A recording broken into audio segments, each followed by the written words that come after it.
What's up, Tailgaters? You're in the booth with Tailgate Nate today. Welcome to my channel, and I know this video is a little bit overdue, but I'm going to be giving you my official preseason college football playoff predictions, and I am so excited. We have an expanded playoff field. There are 12 teams here. We get home playoff games. We get exciting matchups every single round, and it is just going to be one of the best college football seasons ever. It has already started week 0, and I am going to say that before we dive into this video, there is a team I have in my playoff that has already lost this past week. And I think, again, that might spoil who it is. I am doing this video as if week 0 hasn't happened yet. So you get my official preseason predictions without week 0's effect. I'll probably explain more of that later. But again, week 0, let's just pretend for a minute that week 0 has not happened yet. As of recording this video, it has. But again, we're just going to pretend it hasn't happened. Before we dive on into the bracket, thank you guys so much for supporting the channel, and please continue to support the channel in any way you can, and thank you so much for watching this video, because that's a huge way to help support my channel. If you're as big of a college football nerd as me, you got to hit that subscribe button, you got to ring the bell so you hear everything I say during the college football season. You can like, you can comment, you can share, and you can do anything I have or haven't said yet, as well as go follow me on Twitter, at TailgateNate29, Twitter, X, whatever you want to call it. I'll be posting not only stuff about YouTube, but about my life as an aspiring sports media professional. So if you're interested, go check that out. I do a ton of field work. I call games. I run podcasts. If you're a sports fan, I mean, you'd be dumb just not to go follow it. So without further ado, ladies and gentlemen, let's dive on in, talk about this playoff bracket. Again, the top 4 teams go to the top 4 ranked conference champions. And if you have watched my conference standings reviews and conference championship predictions for the Power 4 conferences, you already know what 4 teams are going here. But in what order? That is a very good question. The top 2, I think, are really in no doubt when you go back and remember who I have picked as my conference champions. Let's just go ahead and dive right on in, wasting no more time. I'm just so excited for December to finally be here for the 12-team playoff. But number 1, I have the Georgia Bulldogs. Georgia, to me, is going to go 13-0. I think they win every single game. I think they win the SEC. And I think at the end of the day, with 2 wins over Texas, a win over Ole Miss, a win over Bama, a win over Tennessee, they're going to have the most impressive resume in the country, and I think they're going to be a really good team this year. Carson Beck has an electric offense. The defense is going to be elite as per usual, and the Georgia Bulldogs will get that top overall spot in the college football playoff. But my number 2 seed, the winner out of the Big Ten Conference, and another undefeated squad, the Ohio State Buckeyes. 2 wins over Oregon, a win over Penn State. They finally avenge their rivals, they finally avenge that 3-game stretch and beat the Michigan Wolverines, as well as get a couple other wins here and there over a team that might be ranked like Iowa and some others. Ohio State is just going to be a very, very good team. You could argue they're the most skilled and most talented team in the country. That defense is just going to be insane this year. They have the potential to be the best defense in college football. In fact, a lot of people are thinking that way. Will Howard coming in has the best backfield in the country in Travion Henderson, Quinshon Judkins, as well as some others. Wide receiver room is absolutely loaded. And if they can really put things together on the offensive line, the Buckeyes could be near unstoppable this season, much like the Georgia Bulldogs. That, to me, is going to be 1 and 2. So the winner of the SEC and the winner of the Big Ten have been placed in my bracket. The winner out of the Big 12 is up next, and with all the chaos that's going to go on in the Big 12 conference this year, I do believe that there's going to be one team that separates themselves from everybody else, and that will happen to be the Utah Utes. Cam Rising is back, Brant Kuithe is back, and with Brant Kuithe, Cam Rising might have the best group of pass catchers he's ever had at Utah. That Kyle Whittingham defense is still going to be as good as ever and as good as advertised. Utah's going to play a really physical style of football that I think is going to do very well for them in the Big 12. Now, you compare pretty much anyone you want with Utah in that Big 12 championship game. I think the Utes are going to be able to come out on top. I think they get that spot in the college football playoff. I love this Utah Utes team, and I think they, as the Big 12 champs in their first season in the conference, get that 3rd overall spot in the college football playoff. Okay, this is the one that I'm going to have to explain a little bit. Again, we are pretending that week 0 hasn't happened yet. My preseason ACC winner is the Florida State Seminoles. Now, if you ask me right now, has that changed? I would probably tell you yes, but for purposes of preseason rankings and everything like that, I am going to stick with the Florida State Seminoles winning the ACC. And again, we can talk about everything that has happened. And yes, DJU didn't look great. The rushing attack wasn't as good. They got bullied on the line of scrimmage, yada, yada. But in the preseason, when talking about this Florida State team, I still think they're really talented. And with week 0, there's going to be a lot of improvements that happen with this team. But my preseason pick to win the ACC was the Florida State Seminoles. While that probably has changed now, I'm going to give them that spot again for purposes of this being my preseason full predictions, just sort of coming out of prediction season. Again, I know this video is a little bit overdue, but Florida State was my preseason ACC winner, so they are going to sit right there at the number 4 spot. Makes sense? Cool. Okay, good.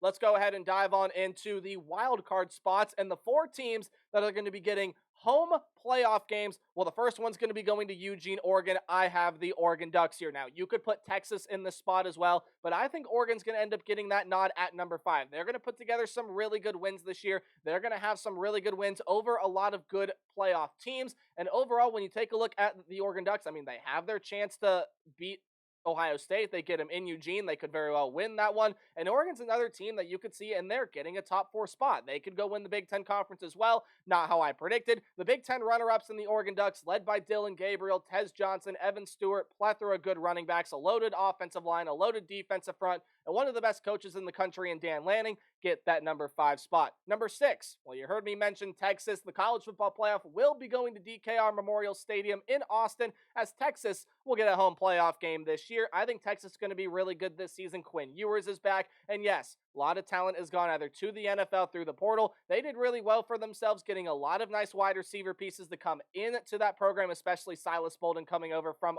Oregon State. If they can fix their issues on the defensive front, and I shouldn't say issues, but if they can fill those gaps out of players they lost on the defensive front, and getting Trey Moore from UTSA is really going to help with that, Texas is going to be right near the elite teams, or I should say near up close to the elite teams of college football, and the Texas Longhorns, I think, are going to be making the college football playoff as that 6th seed. Number 7, I think we'll be going to Oxford, Mississippi. The Ole Miss Rebels Lane Kiffin squad will get a home playoff game, and I think Ole Miss is going to be absolutely outstanding this year. Not a team that ends up making their conference championship game, but a team that I have finishing the season at 11-1. Their only loss being to Georgia, who got that number 1 seed. Again, Texas, who made the conference championship game, is going to just get that nod over them. But Ole Miss is going to be a very good team this year. The defense should improve this season as it has throughout the past couple of years. Jackson Dart and the Ole Miss offense, who like to go very, very fast, are going to be very, very good this season. And I think the Ole Miss Rebels get that playoff spot as the number 17. Now, the number 8 team. And this one was really tight for me because you could go in a lot of different directions. And I'll tell you right now, I mean, you could throw in Bama, you could throw in Notre Dame, maybe even Penn State, a team that makes the ACC or Big 12 championship game if they have enough wins. But the team that I have at number 8 is the first team I mentioned there. The college football playoff will be going to Tuscaloosa. It's the Alabama Crimson Tide. Look, I know Alabama's going to have some things to sort out this year, and Jalen Milroe lost a ton of playmakers from last year. There's going to be a lot of new faces to that program, new face on the offensive line, which has got to improve from where it was last season, and it should. They've got a lot of good talent on that offensive front. It should actually drastically improve. I still think the defense, even though they lost Caleb Downs, a lot of other players, is still going to be really, really good, but they got Kalen DeBoer, and I think he is going to make a difference here. And while there could be some tough losses this year, Bama does have to play Georgia. They have to play LSU. Missouri is on the schedule. Bama, I still think, is going to be one of the top 12 teams in the country without a shadow of a doubt. And even though they don't make the conference championship game, I think they do get a home playoff game here. They are my number 8 team, and followed very closely behind them is the Notre Dame Fighting Irish. A very workable schedule that they could easily go undefeated in. They could finish as the 5th seed. They could finish as 6, 7, or 8. They could get a home playoff game. That's just not the way I think the committee is going to see it. And with me predicting Notre Dame as a one-loss team, I think they're going to fall behind some of these teams, especially Oregon and Texas, that get a spot in their conference championship game, and Ole Miss, whose only loss is to the number 1 team in the country in the Georgia Bulldogs. I think Notre Dame's going to end up getting that 9 spot. They will go on the road to play in Tuscaloosa for a college football playoff wildcard game. Now, Notre Dame is also going to be a very good team this year. Riley Leonard is coming in at quarterback. They got a lot of other faces in there. then some young players from last year, they're going to step up and play some big roles. Again, a very workable schedule. Notre Dame could easily go undefeated, but even an 11-1 record, I think gets Notre Dame into the college football playoff. Number 10 here for me, and you could probably even swap 9 and 10, but number 10 for me, I'm going to go with the Penn State Nittany Lions. A little bit of a shocking loss to the Wisconsin Badgers, but they are, or I should say, a loss to the eventual Big Ten champs in the Ohio State Buckeyes. But overall, when you take a look at the Penn State Nittany Lions, they're still going to be a really good team. Got a really good backfield with Katron Allen and Nick Singleton. If Drew Aller can develop that downfield ball, I mean, Penn State's going to be a very dangerous offense this year. Even without Keandre Lambert-Smith, they still got some really good wide receiving weapons. And defensively, Abdul Carter's going to move to the edge on the defensive front, more of a true position for him. Secondary's outstanding, and Penn State will have one of the best defenses in the country this year. So I got the Nittany Lions there at number 10. Now, number 11 is the hardest spot here because there are 3 teams that I have in mind to get that final spot at number 11. And to me, and I'll tell you their records here as well, are the 10-2 Missouri Tigers, the 10-2 Miami Hurricanes, or the 9-3 Michigan Wolverines. Now you might say, well, obviously you're going to go with a team that's 10-2. I don't know if they will. Michigan's only losses that I've projected them this year are 2 Ohio State, 2 Oregon, and 2 Texas. 3 of maybe the 4 best teams in the country, and 3 teams that are ranked inside the AP top 4, 3 teams that are ranked inside my top 4, and Michigan's strength of schedule otherwise is going to look really, really good, especially if some of those are close losses, and especially if they're going to be able to pull out one of those wins. Michigan's absolutely going to get their shot in the college football playoff. Missouri has a weak strength of schedule, though. I mean, I think they lose to Bama, lose to Oklahoma. Their biggest win of the year might not even come unless they can get to an SEC championship game. So I'm not going to go with them, not going to go with Michigan. I think it's going to end up being the Miami Hurricanes that are going to get that number 11 seed. Now, if you were to ask me right now, I probably would throw Miami in to put them in that number 4 spot as the winner of the ACC. But again, we're pretending like week 0 hasn't happened. Florida State wins the ACC, and I think Miami's going to get their shot. I love the Hurricanes team. I think Cam Ward is going to be a stud for them at quarterback, as he was throughout Incarnate Word and Washington State as well. You got Damian Martinez. Xavier Restrepo was back, loaded up on transfers on the defensive front. Really good team there. And Miami gets that spot, and they get their chance to participate in the college football playoff, even though I think I have them losing a couple games that maybe they shouldn't. They're going to have some marquee wins like Florida State, who, again, I have as the eventual ACC champ, and a couple other really good wins against Florida and some others there as well. So overall, I got Miami getting into the playoff spot. In my group of 5 champ, well, there are a lot of teams you could throw in here as well, but I think Boise State is the best of the bunch. Maddox Madsen got named the starting quarterback, but even if Malachi Nelson, my apologies, comes into play, he'll be really good. Ashton Genty is one of the best running backs in college football. Boise State's got a lot of speed offensively and defensively. Shout outs to Liberty and Memphis and James Madison and App State and even Texas State. I think they're going to be close, but I think Boise State's the best of the bunch. They get that nod and a rematch with the Oregon Ducks. But the first game we're going to talk about is Alabama-Notre Dame, as I am going to go through the rest of my bracket here and give you what I think is going to happen. So you have the 12 teams in front of you. Now, how does the bracket play out? Well, Notre Dame-Alabama, I think it's going to be a really good game, but I think the environment in Tuscaloosa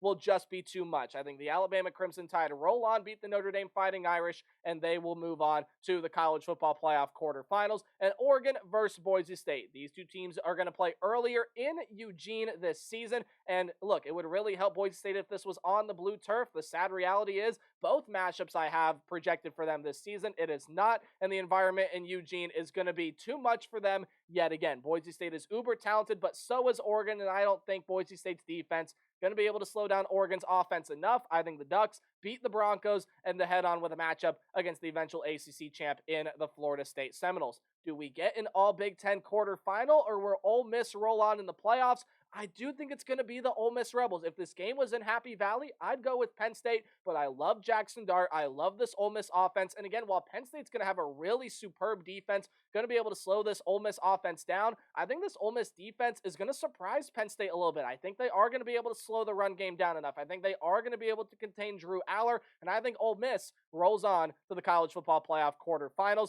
And then you got Miami, Texas, what could be the game of the first round, at least as I have projected. Maybe Ole Miss, Penn State is there. I mean, these are just some absolutely incredible games. I think Quinn Ewers and the Texas offense will be a little too much for Miami to handle. in a game that could end up being a shootout.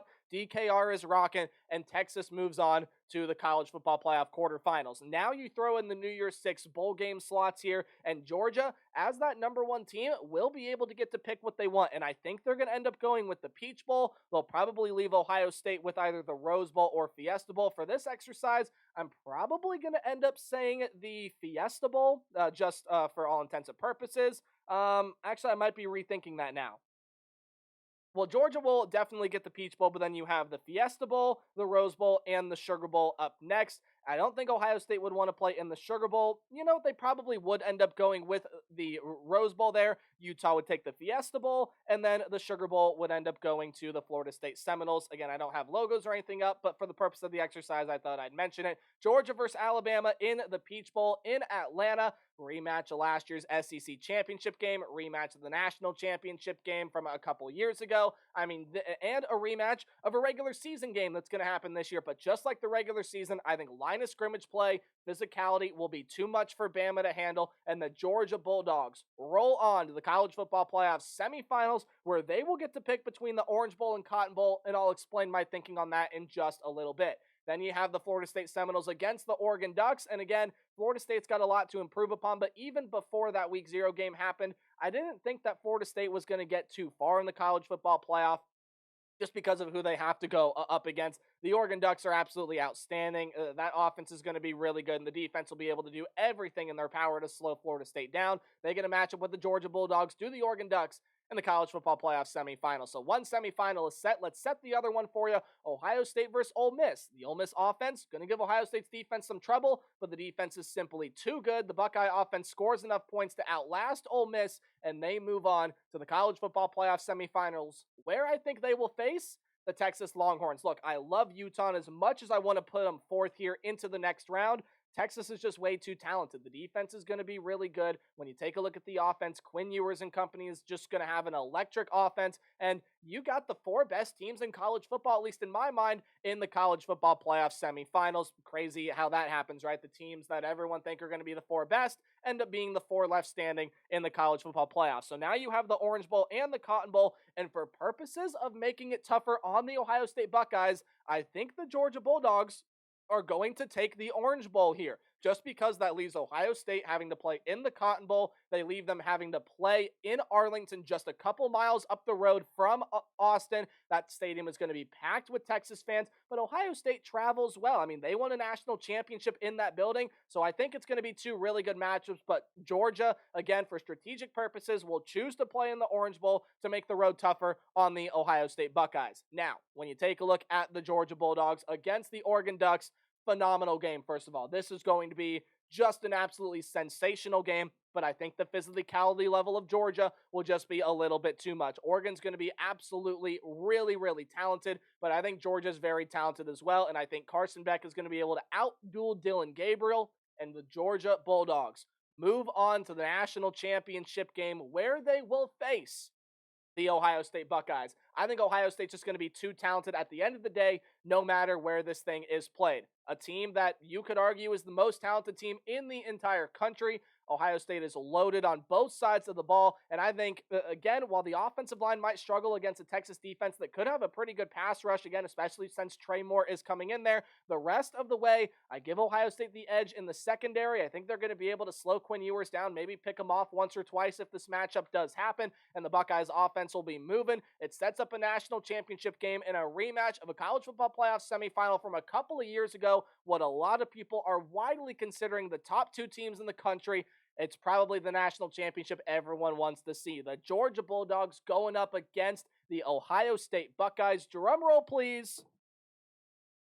I got the Buckeyes winning the national championship. I love this Georgia team. I love Oregon. I love Texas as well, but I think Ohio State's the most talented team in the country. Will Howard, they don't need him to necessarily be a hero, but I think he's going to provide some really good quarterback play and improved quarterback play from what they got out of Kyle McCord last season. That's no slight to Kyle McCord. I just think Will Howard is going to be better than what McCord was for them last season. You got two of the best running backs in college football. Your wide receiver room might be the best in the entire country. The defensive side, adding Caleb Downs, getting all those players on the defensive front to return. This is the year for the Ohio State Buckeyes. I think Ryan Day finally does it. He beats Michigan. He breaks through. He wins the national title, and the Buckeyes get banner number 9 in college football glory and the first 12-team college football playoff. I want to know what you guys think in the comment section down below. What would you change? What more surprises would you add on in? It's going to be an absolutely electric college football season that I cannot wait to watch. Remember to play hard, but tailgate harder. We'll go in tomorrow with my group of 5 standings predictions, as well as starting to preview all the exciting matchups that'll happen in week 1. Goodbye.